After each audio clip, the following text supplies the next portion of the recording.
Basé sur le respect du protocole sanitaire que le ministère de la Santé, dans le contexte de lutte contre la Covid-19, a prescrit.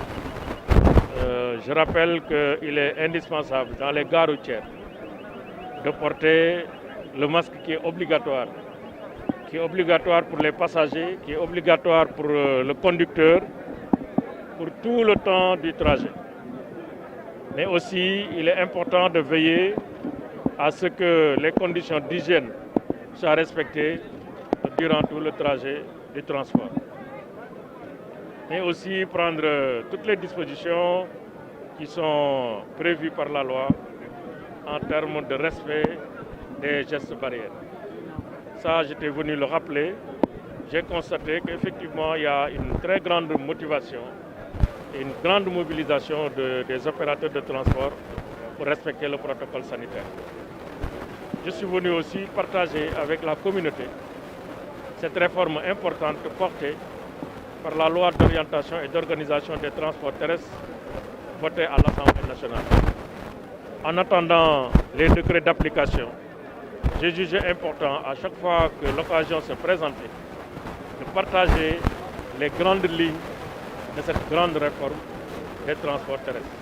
Hier d'ailleurs, le président de la République, dans le cadre du Conseil des ministres, a parlé de la modernisation des systèmes de transport, qui est déjà amorcée à travers des projets et programmes très importants, notamment le plan Sénégal émergent, à travers ces projets de TR et de BRT. Mais nous devons organiser le transport privé, effectué par les opérateurs de transport privé. L'organiser à travers le renouvellement du parc, l'organiser à travers la professionnalisation des acteurs, particulièrement des chauffeurs, pour lesquels la protection sociale doit être au cœur de la politique sociale des transports terrestres.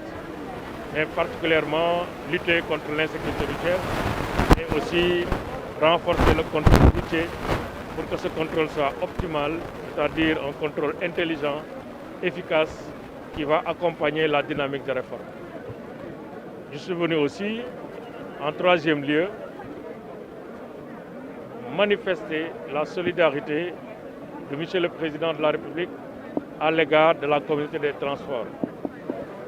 Déjà, une enveloppe de 8 milliards 250 millions a été distribuée aux opérateurs de transport qu'on appelle les transporteurs, dans tous les segments du transport, partant du transport urbain, du transport interurbain, des mototaxis qu'on appelle régulièrement Jakarta, mais aussi des taxis. Une enveloppe de 8 milliards 250 millions. En sus de cette enveloppe, presque 1 milliard de francs CFA, équivalent de 14 400 kits alimentaires, ont été dédiés aux chauffeurs cette fois-ci. Les chauffeurs qui n'ont pas été pris en charge dans l'enveloppe financière. C'est dire donc qu'ici à Thiès, nous avons dans la région 2885 chauffeurs qui bénéficient de kits alimentaires. Le nombre de kits total pour la région de Thiès est 2885 kits en raison de 66 000 francs par kit.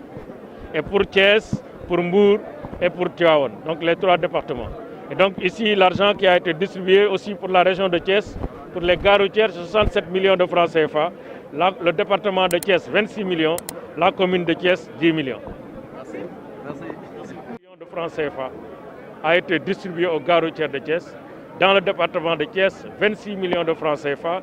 Ici, dans la commune de Thiès, 10 millions de francs CFA. D'ailleurs, le président du regroupement me montrait déjà le bureau et le matériel qui a été acquis en termes d'ordinateurs, de photocopieuses sur la base de cette enveloppe. C'est dire donc que nous sommes tous mobilisés pour un transport moderne, un nouveau pas, le pas de la modernité, le pas de la sécurité, le pas de la performance. Monsieur le ministre, la Tabaski, c'est la Tabaski,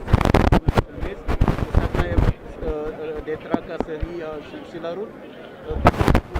Ce que je peux faire, c'est appeler au nom du gouvernement les agents qui ont en charge le contrôle routier à plus de compréhension, mais aussi à plus de rigueur. Il faut allier la fermeté avec la souplesse. Souplesse parce que souvent les Sénégalais se déplacent avec leurs moutons dans cette période. C'est vrai que la réglementation interdit de mettre ensemble le bétail et les humains. Mais nous comprenons que le Sénégal aujourd'hui est dans un niveau où malheureusement les enseignants, les fonctionnaires qui se déplacent et qui ne sont pas véhiculés sont obligés d'aller ensemble avec leur mouton de Tabaski. C'est une courte période qui va se terminer à la fin du mois de juillet. Je pense qu'on peut être compréhensif, nous permettre l'année prochaine d'avoir le matériel roulant qu'il faut, de sensibiliser pour que nul n'en ignore. Je pense que ça, c'est une demande que je peux formuler au nom du ministre de l'Intérieur, au ministre des Forces armées, aux agents qui sont dans le contrôle routier, de compréhension. Ils m'ont aussi souligné que le port du masque est obligatoire dans les transports en commun. Quand un passager est pris sans masque, c'est le chauffeur qui est sanctionné, qui est attesté. Je trouve que la responsabilité pénale est une responsabilité individuelle. Nulle part, le chauffeur n'a l'obligation de payer une faute qu'il n'a pas commise. Donc je pense que ça aussi, c'est un appel. La loi soit appliquée dans sa rigueur, mais appliquée à celui qui est fautif et pas à celui qui n'est pas fautif.